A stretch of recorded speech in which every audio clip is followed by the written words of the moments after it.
այո, մեկ ամիսը շատ արագ անցավ, մի բան էլ ավել, երբ այս նույն տեղում, որտեղ որ հիմա գտնվում են ձեր տեսախցիկները, քննիչներն էին աշխատում հերթով, որոշում էին, թե ինչն են թողնում, ինչն են տանում, իհարկե հիմնականում տանում են, այլ ոչ թե թողնում են, եւ իններնի մի երկու գործը արդեն այն գործերից է, որը հանրությանը շատ հայտնի է եւ ինչպես եւ իններնի մի առաջին գործը, այնպես էլ սա այն ցավոք սրտի սակավաթիվ գործերից է, որ նաեւ ստացել է միջազգային արձագանք։ Առաջին իսկ րոպեներից, եթե դուք հիշում եք,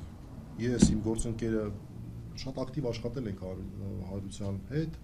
օգտագործելով տեխնիկական հնարավորությունները լայվերով, հարցազրույցներով եւ այլն, եւ կարմիր թելով մի բան էր անցնում, որ առաջին գործում դուք տեսաք, որ ուղղակի մեդիա գործունեություն իրականացնող անձանց նկատմամբ նման ակնհայտ ապօրինությունը բերելու է անգամ այս պայմաններում, երբ որ բացահայտ ձևով Հայաստանը Եվրամիությունից ինչ-որ հիբրիդային չեմ ինչերի դեմ իրականում ոնց որ թե կարելի է ասել միջամտության դրսևորում է, խնդրում, ինչ-որ ստանում է այդ միջամտությունը եւ այլն այս պայմաններում եվրոպացիները լուրջ այսպես արձագանքի կարծեք թե տեղ չեն թողնում նման դեպքերում, բայց անգամ այս պայմաններում մենք ունենում ենք նաեւ միջազգային արձագանքներ։ Իսկ առաջին դեպքով մենք ունեցանք ամենահեղինակավոր միջազգային կառույցներից շատ հստակ արձագանքներ, իդեպ ուզում եմ շնորհակալություն հայտնել բոլոր այն գործընկերներին, որոնք որ իրենց անդուլ ջանքերով հասան դրան, ուզում եմ հատուկ նշեմ երկու կառույցների անունները, Հայաստանի ժուրնալիստների միության անունը եւ KIHK-ի անունը, որոնք երկուսն էլ ամենաակտիվ աշխատանքն են իրականացնում, որպեսզի այս տեղեկատվությունը տեղ հասնի, մյուսներից ներողություն եմ խնդրում, բայց ես երկուսին ուզում եմ հատուկ ընդգծեմ, եւ անցյալ անգամ ամենահեղինակավոր կառույցներից մենք ստացանք արձագանքներ, դա Freedom House-ներ, Amnesty International-ներ,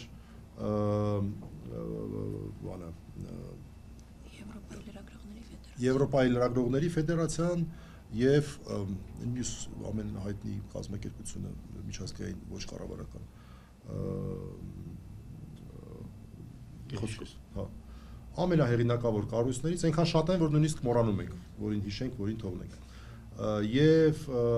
այս անգամ եւս մենք ունեցանք մի նոր կառույցից արձագանք, շատ կարեւոր արձագանք, որը ի տարբերություն նախորդ անգամվա պաշտոնական կառույց է, այսինքն ինչքան էլ հեղինակավոր լինի, կարող է լինել պաշտոնական, ոչ պաշտոնական։ Եվրոպայի խորհրդի կառույց է, լրագրողների անվտանգության հարթակը, նոր երևույթ է, դրա համար մենք հատուկ այսօր անդրադարձ ենք անելու եւ իմ գործընկերը Աստղիկ Մաթեոսյանը իմ խոսքի ավարտից հետո ավելի մանրամասն կներկայացնի, թե ինչ է իրենից ներկայացնում այս հարթակը եւ ինչ է իրենից ներկայացնում այս արձագանքը։ Նորից ասեմ, դա այն պայմաններում, երբ այսպես ասենք, ֆոնը ամենևին բարենպաստ չէր, բա որ բարենպաստ լիներ, ինչ կլիներ։ Ես ուզում եմ կարճ անդրադառնալ, թե ինչ խախտումների մասին է խոսքը։ Ես եվրոպական կոնվենցիան էի մտքով այսպես անցնում հոդվածներով եւ նկատեցի, որ եվրոպական կոնվենցիայի երևի համարյա հոդվածների կեսի խախտում մենք այստեղ ունենք։ Սկսենք ամենասկզբից 5-րդ հոդված, որը վերաբերում է անձի ազատության իրավունքին։ Ակնհայտ է, որ ոչ մի հիմք չկար անձանց ազատությունը սահմանափակելու համար։ Մենք արդեն ունեցել ենք մեկ քրեական վարույթ, որով 2 ամիս կալանքից հետո տղաների նկատմամբ կիրառվեց այլընտրանքային խափանման միջոց, մասնավորապես վարչական հսկողություն, եւ տղաները ամբողջությամբ պահպանել են դրա բոլոր պայմանները։ Հիշում եք, դա նաեւ արժեցավ նրանց երկար ժամանակ եթեր դուրս չգալը, բայց նրանք որևէ խախտում թույլ չեն տվել։ Հետևաբար, եթե արդեն մենք ունենք փորձ, որ այս խափանման միջոցը արդյունավետ է, ինչի պետք է ամենածայրահեղ խափանման միջոցը կիրառվեր։ Օրինակ, քաղաքի կենտրոնում մի քանի մարդ հարձակվում են ըստ հավանաբար քրեական վարույթի նյութերի պետք է որ խուլիգանական նաև գործողություններ լինեն, ապառակ դեպքում խուլիգանության մեղադրանք չէր լինի, կոնկրետ Միրան Հակոբյանի դեպքն եմ օրինակ բերում, եւ դատարանը մերժում է այդպիսի խուլիգանություն, ենթադրյալ խուլիգանություն կատարած անձանց կալանքը կիրառում է շատ ավելի մեծ խափանման միջոցներ։ Այդ ո՞նց եղավ, որ այն դեպքում մերժվում է, այս դեպքում երբ որ եթերի մասին է խոսքը, երբ որ մեծ շատ մեղմ եմ արտահայտվում, մեծ կասկած կա առհասարակ եթերով խուլիգանություն լինում է թե չի լինում, մարդկանց նկատմամբ կիրառվում է ամենախիստ խափանման միջոցը այն էլ լրջագույն սահմանափակումներով, շփման սահմանափակումներով։ Եվ այսպես 5-րդ հոդված։ 6-րդ հոդվածից մի փոքր ընդամենը էպիզոդ հիշեցնեմ, երբ որ ես օրինակ հասա Նարեկենց տանը իրականացվող խուզարկությանը, ինձ ներս չթողեցին։ Ճիշտ է, սա ամենամեծ խախտումը չէ այս գործով, բայց այնուհանդերձ 6-րդ հոդվածի, այսինքն արդար դատաքննության իրավունքի, մասնավորապես պաշտպանի ներգրավման, պաշտպանի կողմից իր իրավաբանական գործառույթը իրականացնելու իրավունքի որոշակի խախտում է։ 7-րդ հոդված։ 7-րդ հոդվածը հաճախ չի, որ մենք վկայակոչում ենք, բայց դա շատ կարևոր է։ Հին սկզբունք կա, չկա հանցանք առանց օրենքի։ Nullum crimen sine lege իրավաբանները այս լատինական արտահայտությունն են անում։ Դա ձևակերպված է Եվրոպական կոնվենցիայի 7-րդ հոդվածում։ Դա մարդու ֆունդամենտալ իրավունքն է, որ եթե ինքը հանցանք չի կատարում, նրան հանցագործության համար նրա նկատմամբ վարույթ չիրականացնեն։ Էլ չեմ ասում իր ոչ հանցավոր արարքը չորակեն որպես հանցագործություն։ Մարդիկ իրականացնում են օրենքով թույլատրված, օրենքով չարգելված քաղաքական գործունեություն։ Բոլորս էլ գիտենք ինչ գործունեություն։ Իմն եմ մի ոդկասթը քայլ առ քայլ ժամանակի ընթացքում արդեն 3-րդ տարին է, չէ՞ ոնց որ թե սկսում շուտով։ 3-րդ տարին է։ Կամած առաջ գնաց եւ դրա արդյունքում մենք ունեցանք իրավիճակ, որ հանրությունը շատ լավ ճանաչում է, մարդկանց գործունեությունը բոլորի աչքի առաջ է։ Այդ օրինական գործունեության համար մարդկանց պատասխանատվության են կանչել։ Այն էլ այն դեպքում, հարգելի գործընկերներ, այն էլ այն դեպքում, երբ որ արդեն մենք ունենք ոչ թե պարզապես անմեղության կանխավարկածի երաշխիքը, այլ ունենք անգամ դատավճիռ, ճիշտ է, օրինական ուժի մեջ չմտած, որը նույն արարքը որակել է որպես ոչ հանցավոր արարք։ Այս պայմաններում մենք ակնհայտորեն տեսնում ենք նաև այս սկզբունքի ոտնահարումը։ Հաջորդ հոդվածը 8-րդ հոդված, անձնական եւ ընտանեկան կյանքի անձեռնմխելիության իրավունքը։ Ինչ իմաստ կար առավոտը ժամը 7-ին դիմակներով մտնել Նարեկենց եւ Վազգենենց տուն։ Երեխեքը այնտեղ պատրաստվում էին դպրոց գնալ եւ այլն, դրա մասին լուստրեն ավելի շատ։ Սա լավ ինչ իմաստ կար։ Այդ իրավունքի նկատմամբ միջամտությունը որևէ բանով արդարացված էր թե ոչ։ Սա արդեն Եվրոպական կոնվենցիայի հաջորդ հոդվածն է։ 10-րդ հոդված, խոսքի ազատություն։ Հիմա տեսեք, հերթով թվարկելով գնում եմ։ 10-րդ հոդված, այս ամեն ինչը ինչի համար էր արված, որպեսզի մարդկանց գործունեությունը դադարեցնեն։ Շնորհակալություն բոլոր այն մարդկանց, ովքեր որ դա ուղղակի թույլ չտվեցին։ Նաև իրենց ֆինանսական աջակցությամբ նրանով, որ այն ինչ որ տարել էին, անհրաժեշտը բերեցին եւ 2 օր հետո արդեն իննեմնիմի եթերում էր։ Այդ շտատիվները, այդ մնացածը եւ այլն։ Իդեպ վերադարձրել են մի մասը տեխնիկայի, շտատիվները վերադարձրել են, հա, ինչի եք մարդկանց, մարդիկ ստուգեցին, տեսան։ Շտատիվները վերադարձրել են, ասեմ ձեզ, բայց ոչ ամբողջը չէ, ամենակարևորները չեն վերադարձրել, խոսքը վերաբերում է համակարգիչներին եւ այլն, այսինքն այն հատվածը, որ արդեն իսկ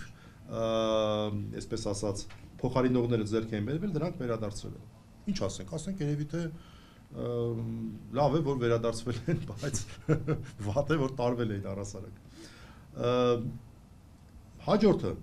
նույն խոսքի ազատության հետ կապված։ Լրատվամիջոցի գործունեության խաթարման դրսևորում ենք մենք համարում նաև բացարձակ անհիմն երկու այլ լրագրողների Դավիթ Ֆիդանյանի եւ Իշխան Խոսրոյանի ձերբակալումը։ Բացարձակ մեր համար այդպես էլ մնաց անհասկանալի թե այս մարդկանց ինչի տարան, Իշխանը 6 ժամ մնաց անազատության մեջ, Դավիթը 2.5 50 ժամ, այսպես անազատության մեջ մնաց եւ կարծում ենք որ դա նույնպես նպատակ էր հետապնդում դադարեցնել անտիֆեյքի գործունեությունը։ Եվ վերջապես 14-րդ հոդված, որը խտրականության արգելքն է։ Խտրականության այս ամեն ինչը կատարվում է խտրական ձևով։ Մենք չենք տեսել պրոիշխանական նման գործունեության մասով որևէ միջամտություն, քրեական հետապնդում, էլ չենք ասում մասկաներով ԱԱՑ-ի աշխատակիցները գնալու։ Ես չեմ հասկանում, մեր երկրում ԱԱՑ-ն շատ կարևոր գործառույթներ ունի, որ պետք է իրականացվի։ Դրա համար է մեր հասարակության գիտակից հատվածը հարգանքով վերաբերվում այդ կառույցին։ Բայց մենք տեսնում ենք, միտեղ գնում են պատարակի զերծման հարցով են զբաղվում, մյուս տեղը գալիս են շտատիվների տանելու կազմակերպման հարցով են զբաղվում։ Սա մեր համար անհասկանալի է։ Խաղաղության պայմաններում նորմալ չի։ Անգորսոր չմնան, հա։ Դե չգիտեմ, գուցե նորմալ է։ Ես ես այսպես լավ միջազգային փորձին չեմ տիրապետում, բայց իմ կարծիքով ազգային անվտանգության ծառայությունը պետք է որ անվտանգային բնույթի մարտահրավերներով զբաղվի, որոնք որ կարծում եմ երեքն շատ են։ Վերջում ընդհանրապես կուզենամ համեմատել իմ նեմնիմի 1-ը եւ իմ նեմնիմի 2-ը, ցույց տալու համար, որ այս ընթացքում ցավոք սրտի մեր երկրում ռեպրեսիվ ապարատը շատ ավելի մեծ հնարավորություններ է ստացել ընդամենը 1 տարի 5 ամսվա ընթացքում։ Զուտ հայեմատության համար։ Իմ նեմնիմի 1 գործով մարդկանց տները ժամը 7-ին չգնացին։ Բնակարանի անձեռնմխելիությունը, անձնական ընտանեկան կյանքի անձեռնմխելիությունը դրա նկատմամբ միջամտություն չեղավ։ Նույնիսկ այստեղ գալուց ոչ թե խոզարկությամբ էին եկել, այլ դեպքի վայրի զննությամբ էին եկել։ Մասկաներ եւ այլն նման բաներ չկար։ Երկրորդը բանի այդ անտիֆեյքի գործունեության նկատմամբ միջամտություն չեղավ։ Լրագրողների մասով որևէ միջամտություն չեղավ։ Երրորդը, եկեք այնուհանդերձ իրավիճակներն էլ քննարկենք։ Նախորդ անգամվանից հետո մենք նաև որոշակի հետևություններ էինք արել եւ օրինակ արդեն իսկ երկար ժամանակ է բոլոր հաղորդումները սկսվում են շատ հստակ, միանշանակ, բավական տևական ծանուցումով, որ ուղղված է միջազգային ներողությունը, որ ուղղված է ունկնդիրներին, որ իմացեք, հնարավոր է, քանի որ սա ուղիղ եթեր է, որ ոչ նորմատիվային լեքսիկա է այստեղ լինի։ 18+ լեքսիկա է այստեղ լինի։ Նույն բանը ինչ որ օրինակ անում է հանրային հեռուստաընկերությունը, երբ որոշ ֆիլմերի մասով գրում է 18+։ Հիմա ներողություն, եթե այնտեղ ինչ որ մի ոչ նորմատիվային անպարկեշտ արտահայտություն հնչի, օրինակ ներողություն եմ խնդրում, 1000 ներողություն խնդրում եմ սրտից թույլերը թող հեռանան, եթե հետույք բառը օրինակ հնչի։ Այդ մարդկանց ինչ պետք է գնաք դատեք, գրում են, չէ, 18+։ Հաջորդը տարբերակիչ առանձնահատկություն, անցյալ անգամ չէին սահմանափակել տղաների ուրեմն տեսակցությունների հնարավորություն։ Տեսակցությունների հնարավորությունները սահմանափակված են։ Միայն պաշտպաններ եւ մերձավոր ազգականներ, որը որ չէին, մերձավոր ազգականները սկզբունքորեն կարող են, բայց պաշտպանները չէին կարող։ Որևէ մեկ ազգային ժողովի պատգամավորները, բազմաթիվ պատգամավորներ են հետաքրքրվում, որ ցանկություն ունեն այցելեն, անցյալ անգամ այցելում են։ Բացառապես այն պատճառով է սահմանափակված, որ մարդիկ կտրվեն, չկարողանան իրենց այսպես շփումներ ունենալ, օրինակ ազգային ժողովի պատգամավորների հետ։ Եվ նաև շնորհակալություն եմ հայտնում բոլոր այդ պատգամավորներին, երկու ընդդիմադիր ֆրակցիաներից, որոնք որ անընդհատ հետաքրքրվում են, անընդհատ ասում են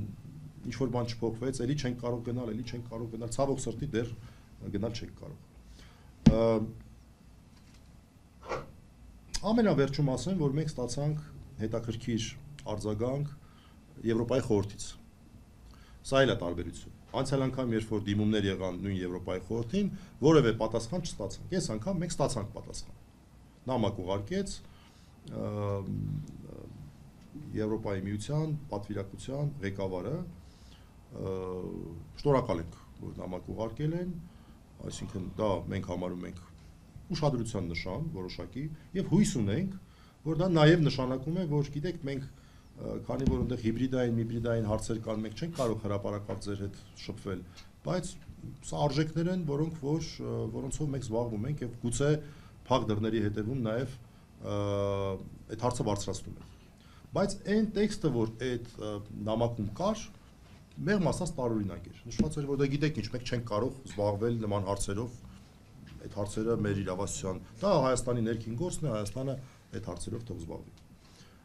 Ես հիշողությունս թարմացնելու համար որոշեցի մի հատ հին, այսպես լրատվական նյութերը թերթել եւ տեսնել, թե ինչպես էր մինչեւ 2018 թիվը քաղաքական հայտարարություններ անում։ Հանդիպումները չեմ ասում, որ անընդհատ այսպես այն մարդկանց հետ ովքեր որ ձերբակալվում են եւ այլն, անընդհատ հանդիպումներ լինում եւ դա հրապարակվում էր, այդքի չեմ ասում, այդ չեմ ասում։ Քաղաքական բնույթի հայտարարություններ, որ պետություն դու խախտում ես արել, որ այս ինչը սենց ես անում, նրան բռնել ես, այս ինչը սենց ես արել, ինչը նենց ես արել։ Անձամբ դեսպանը, անձամբ Եվրամիության դեսպանը գնում եւ մասնակցում էր դատերի։ Իսկ դա քաղաքական քայլ է, այնպես չի էլի, որ տենց այդ օրը դատարանի մոտով անցնում են, դա այդպես չի լինում։ Եվ որոշում են մտնել տեսնել ինչ կա դատարանում։ Ոչ, դա քաղաքական քայլ էր։ Բայց հիմա ինչը փոխվեց, արժեքները փոխվեցին։ Դե փոխվեց այն, որ այլևս բացահայտվեց, որ այդ արժեքները մեղմ ասած առաջնային կարևորություն չունեն եւ քաղաքական նպատակահարմարությունը ամեն ինչից վեր է։ Չէ՞ որ սա գուցե կարճաժամկետ էֆեկտ ունենա, բայց երկարաժամկետ կտրվածքով բոլոր այն մարդկանց համար, ովքեր տարիներ շարունակ ազնվորեն, այլ ոչ թե գրանտներով կամ աշխատավարձով կամ չգիտեմ ինչով, այդ արժեքներին հավատացել են, այդ մարդկանց վստահությունը, չգիտեմ, անվերադարձ կորավ, թե ինչ որ ձևով հնարավոր կլինի վերականգնել, որովհետև սա որևէ կերպ չի կարող համարվել արդար, ես այդ բառը օգտագործեմ։ Ու առհասարակ իմ նեմնիմի նկատմամբ էս հետապնդումը եւ արդարությունը ծայրահեղ տարբեր բևեռներում են գտնվում։ Ծայրահեղ անարդար վիճակ է։ Կներեք, երկար խոսեցի, այսքանը խոսքս ուզում եմ փոխանցեմ Աստղիկ Մաթևոսյանին, որ Եվրոպայի խորհրդի լրագրողների անվտանգության հարթակի մասին շատ կարճ ներկայացնի, որպես նոր կառույց, որից հետո արդեն Լուսինեն կխոսի եւ ես ուզում եմ առիթը օգտագործնելով իմ չգիտեմ ոնց ավելի հիացմունք արտահայտեմ, թե ինչքան այսպես քաջաբար Լուսինեն այս ամեն ինչին դիմագրավում է եւ կարևոր որոշում է կայացրել նաեւ հրապարակային խոսել եւ ես ուզում եմ որ սա հույս ունեմ սա նաեւ օրինակ կլինի մյուս քաղաքմարտարկյալների ընտանիքների անդամների համար, որտեղ այս պատմությունները պետք է հանրության սեփականությունը դառնան։